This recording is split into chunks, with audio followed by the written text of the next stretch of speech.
देखिए, एप्लीकेशन आना शुरू हो गया है। रूल्स के हिसाब से इसकी स्क्रूटिनी हो रही है। मुझे लगता है चुनाव के पहले ही, मतलब अंतिम मतदान के पहले ही नागरिकता देने की शुरुआत हो जाएगी। आप लोग Amit ji uniform civil code की बात कर रहे हैं, कांग्रेस जो है पर्सनल लॉज की बात कर रहा है, इसको आप कैसे देखते हैं? ये वोट कहीं ना कहीं आप लोग अपना अपना वोट साध रहे हैं। अपना अपना वोट नहीं, यूनिफॉर्म सिविल कोड हमारे संविधान का मैंडेट है जी। गाइडिंग प्रिंसिपल्स जो है, हमारे मार्गदर्शक सिद्धांत जो संविधान ने हमारे लिए बनाए, उसमें लिखा गया है कि देश के विधानमंडल और देश की संसद ने उचित समय पर यह प्रयास करना होगा कि इस देश में यूनिफॉर्म सिविल कोड लागू हो। मुझे लगता है उचित समय आ गया है, और ये आज से हम नहीं कह रहे जी। हमारी पार्टी बनी इसके पहले घोषणा पत्र में था कि देश में धर्म के आधार पर कानून नहीं होना चाहिए, यूनिफॉर्म सिविल कोड होना चाहिए। अगर ये देश पंथ निरपेक्ष है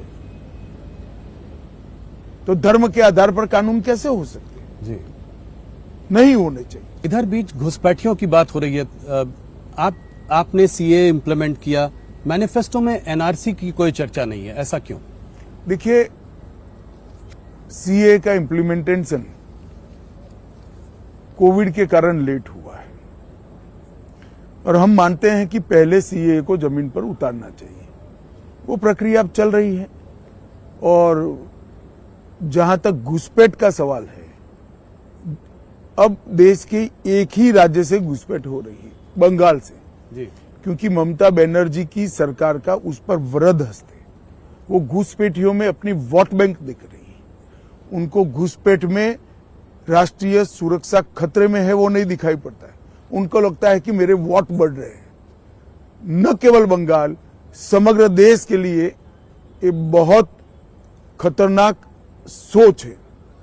मैं बंगाल की जनता को हृदय से अपील करना चाहता हूं कि इस बार भारतीय जनता पार्टी को सफल बनाइए, इसके बाद वहां भाजपा सरकार बनाइए। हम ऐसी बॉर्डर बनाएंगे कि परिंदा भी पैर नहीं मार पाएगा। इसीलिए सीए का दमखम से वो विरोध भी कर रही हैं। वो इसीलिए वो कर रही है। वो कह रही है कि जो है हम सीए कभी इंप्लीमेंट नहीं होने देंगे। उनको मालूम नहीं है नागरिकता सेंट्रल सब्जेक्ट है, इसमें स्टेट को कुछ करना ही नहीं है। शायद मालूम है, मगर माइनॉरिटी को गुमराह करने के लिए वो बोल रही। अमित जी, 22 जनवरी को राम मंदिर में प्राण प्रतिष्ठा हुई, ये आपका एक बहुत बड़ा वादा था जो आपने निभाया, मगर ऑपोजिशन ये कहती है कि आज इस चुनाव में आप राम के नाम पर वोट मांग रहे हैं। देखिए, राम के नाम पर तो वोट तब मिलता था जब मंदिर नहीं बना था और हम कहते थे हम बनाएंगे। हमने तो वोट लेने का कारण ही समाप्त कर दिया। ऑपोजिशन को चिंता इसलिए है और पूरा देश उनसे नाराज इसलिए है कि जब राम मंदिर बना, शांतिपूर्वक तरीके से बना, संवैधानिक रूप से बना और प्राण प्रतिष्ठा हो रही थी, इन्होंने प्राण प्रतिष्ठा का बहिष्कार किया। माइनॉरिटी के डर से वो प्रभु श्री राम की प्राण प्रतिष्ठा में नहीं गए, इसलिए पूरा देश उनसे नाराज है। माहौल चुनाव का है और आप हमारे साथ हैं। आपके प्रेडिक्शंस जो है, बहुत दिनों तक बात करते हैं लोग कि अमित जी ने पहले ये बोला था, ये सही हुआ। तो कुछ स्टेट्स पर जाते हैं, गुजरात में हैं आपके साथ, तो गुजरात से शुरुआत करते हैं। पिछले 2 चुनावों से 26 में 26 सीटें आ रही हैं, क्या इस बार हैट्रिक करने की आपको पूरी उम्मीद है? निश्चित रूप से गुजरात में पर हमारे 19 के चुनाव से ज्यादा होंगे। कर्नाटका की ओर चलते हैं। कर्नाटक का चुनाव आपके लिए बहुत अहम है। पिछली बार आप लोगों की वहां बड़ी जीत हुई थी। स्टेट असेंबली इलेक्शंस में आपकी हार भी हुई है हाल फिलहाल में। तो ऐसे में आप कर्नाटका को कैसे देखते हैं? खास करके अभी एक बहुत देवन्ना जी का एक आपने बयान भी दिया है, तो आप जो प्रताड़ित महिलाएं हैं जो, उसको आप कैसे देखते हैं? क्या क्योंकि वो आपके जो वहां पे सदस्य हैं, आपका वहां उनसे अलायंस है, तो आप कोई अलायंस के प्रेशर में आ जाएंगे? क्या कठोर कदम उठाएंगे आप? कठोर से कठोर कदम उठाने चाहिए, मगर प्रियंका जी और राहुल जी ये कह रहे कदम क्यों उठाए नहीं जा रहे हैं। शायद उनको मालूम ही नहीं है कदम उनको उठाना है, हमें नहीं उठाना है जी। परंतु भारतीय जनता पार्टी घटना किसी भी हालत में कोई भी हो, इसको सहन नहीं किया जा सकता और कठोर से कठोर कदम उठाने चाहिए।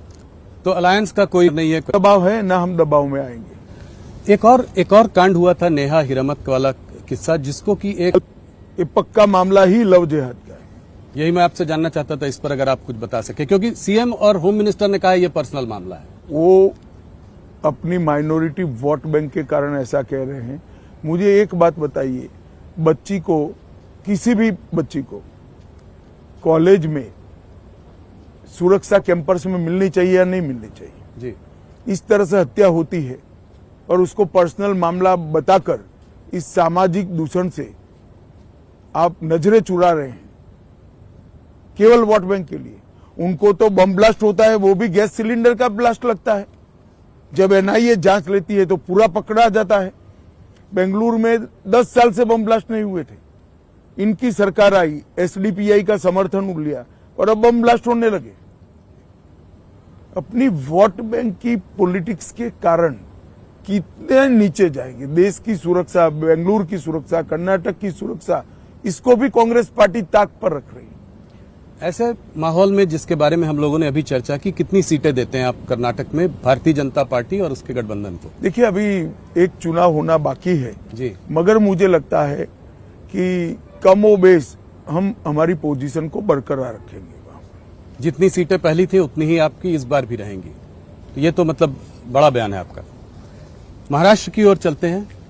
महाराष्ट्र में एक अमित जी अजीब सी खिचड़ी बनी हुई है। दो दल टूटे हैं, एक टुकड़ा आपके साथ है, एक टुकड़ा उधर है। ये कहता है हमारा ओरिजिनल है, वो कहता है हमारा ओरिजिनल टुकड़ा है। मगर ऐसे में क्या आपको लगता है कि उद्धव और शरद पवार जी के लिए कुछ सिंपैथी वगैरह थोड़ी वहां हो सकती है? देखिए, महाराष्ट्र की जनता मोदी जी के साथ है जी। जो मोदी जी के साथ है उसको वोट मिलेगा, क्योंकि ये चुनाव देश का प्रधानमंत्री कौन बने इस पर लड़ा जा रहा है। दो खेमे स्पष्ट है, एक और नरेंद्र मोदी जी के नेतृत्व में एनडीए है, एक राहुल बाबा और शरद पवार, ममता जी, स्टालिन, तेजस्वी यादव, लालू यादव, इनके नेतृत्व में इंडिया अलायंस है जिसका कोई नेता ही नहीं। अब देश 12 लाख करोड़ के घपले घोटाले भ्रष्टाचार करने वाला इंडिया अलायंस है। दूसरी ओर 23 साल मुख्यमंत्री और प्रधानमंत्री रहने के बावजूद भी 25 पैसे का जिस पर आरोप नहीं लगा, ऐसे नरेंद्र मोदी है। एक और गर्मी आते ही छुट्टी पर जाने वाला दल है, विदेश में छुट्टी पर जाने वाला, क्योंकि यहाँ गर्मी बहुत ज्यादा होती है। और दूसरी ओर 23 साल तक दीपावली के दिन भी छुट्टी न लेकर सरहद पर जवानों के साथ दीपावली मनाने वाले नरेंद्र मोदी हैं। एक और अपने बेटे, बेटी, भतीजे, बहुओं के लिए काम करने वाले राजनीतिक दल है। दूसरी ओर देश के गरीब, महिला, किसान, युवा के लिए काम करने वाले नरेंद्र मोदी। 41 सीटें थी आपकी पिछली बार गठबंधन की, इस बार आप नतीजे आने दीजिए, आप चौंक जाएंगे, वहीं से 400 होता है। तो महाराष्ट्र से आपको पूरी उम्मीद है कि 41 से पक्का हम, देखिए, आंकड़ा 41 का 40 हो जाए या 42 हो जाए, कमोबेश यही परिणाम रहेगा। महाराष्ट्र, मध्य प्रदेश, उत्तराखंड, जम्मू कश्मीर, दिल्ली, गुजरात, कर्नाटक हम 100% रिपीट करेंगे। उत्तर प्रदेश हम 5 से 7 सीट की बढ़ोतरी करेंगे। ओडिशा हम 16 के आसपास जा सकते हैं और 16 और आसाम में भी 12 के ऊपर चले जाएंगे, 12 भी हो सकती है। बंगाल हम कम से कम 30 सीट जीतेंगे। पिछली बार आपने मुझसे 25 कहा था इंटरव्यू में, 30 में दोस्त न रहा। आप लोगों के रास्ते अलग हैं। वहां पे कल प्रधानमंत्री को जब इंटरव्यू कर रहा था, ओडिशा में क्या हो रहा है? देखिए, मेरा स्पष्ट मानना है कि ओडिशा की संस्कृति, ओडिशा का पहनावा, इसकी गरिमा भी किसी भी राज्य की भाषा, संस्कृति के साथ खिलवाड़ नहीं होना चाहिए। हर राज्य का विकास आवश्यक हो रहा है, इसलिए हमने निर्णय किया है कि हम अलग लड़ेंगे।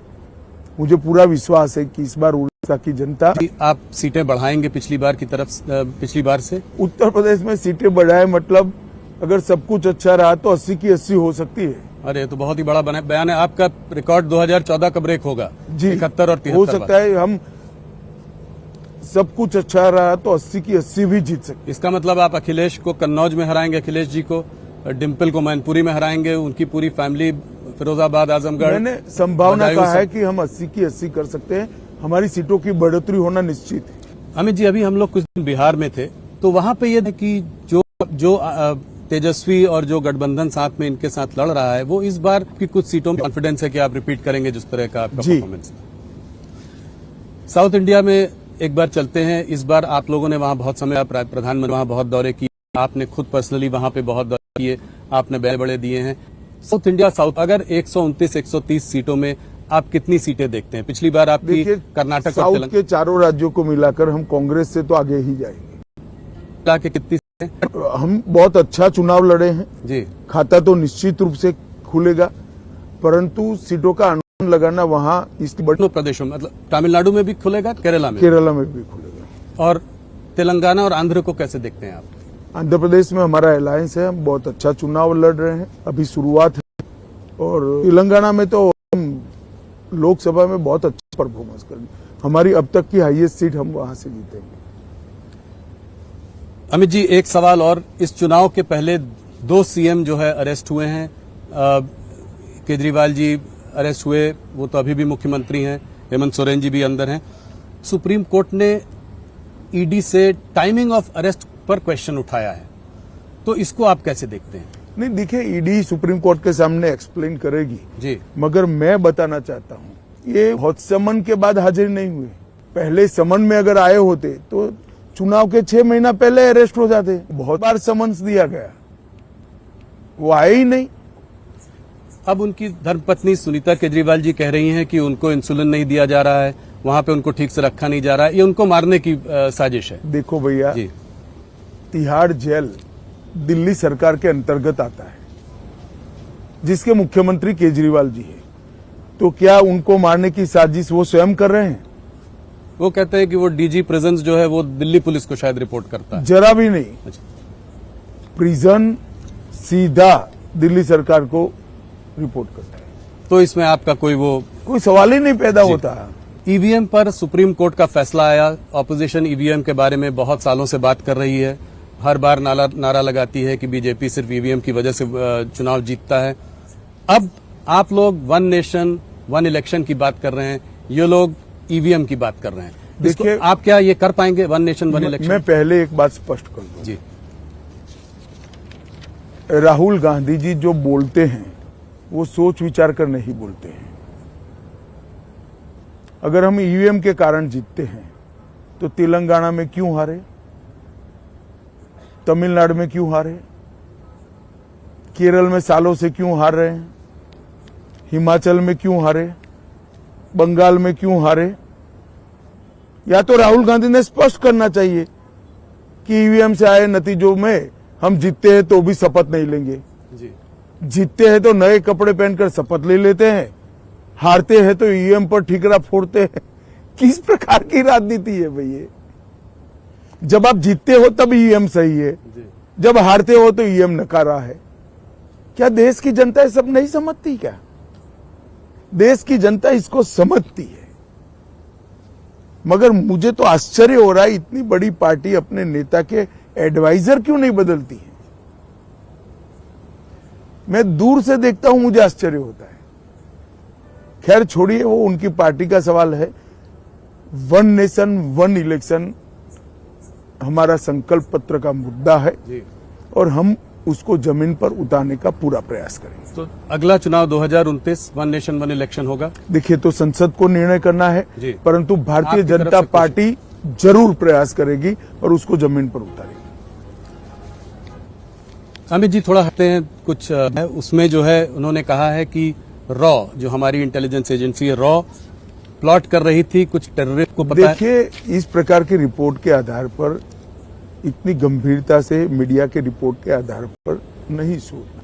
अगर वो जवाब देगी, अगर कोई सरकार डिप्लोमेटिक मेथड से हमारे साथ चर्चा करती है तो हम इसका जवाब देंगे। कनाडा में निज्जर के मर्डर पे भी ये बात हुई थी कि जो है ऐसे आरोप मीडिया में लगने से मैं नहीं मानता कोई गंभीर सवाल खड़े होते। इसी से जुड़ा हुआ एक और रिपोर्ट आई थी, वो गार्डियन पब्लिकेशन में थी। उसमें था कि पाकिस्तान में 20 टेररिस्ट को जो है इंडिया ने, फिर रॉ की बात थी, कुछ लोगों को इस्तेमाल करके वहां पे उनको मारा, टेररिस्ट को वहां पे मारा पाकिस्तान सॉइल में। इसको आप क्या कहेंगे? देखिए, किसने मारा ये तो ढूंढने का सवाल है, परंतु मैं इतना निश्चित रूप से मानता हूं कि ये तो एक्सपोज हो ही गया कि पाकिस्तान की सॉइल पर भारत में आतंक फैलाने वाले लोग थे। प्रधानमंत्री जी भी कह रहे हैं, आपके काफी वरिष्ठ नेता भी कह रहे हैं कि अब ये भारत वो भारत नहीं रहा जो कि खड़ा होकर साइड से तमाशा देखेगा।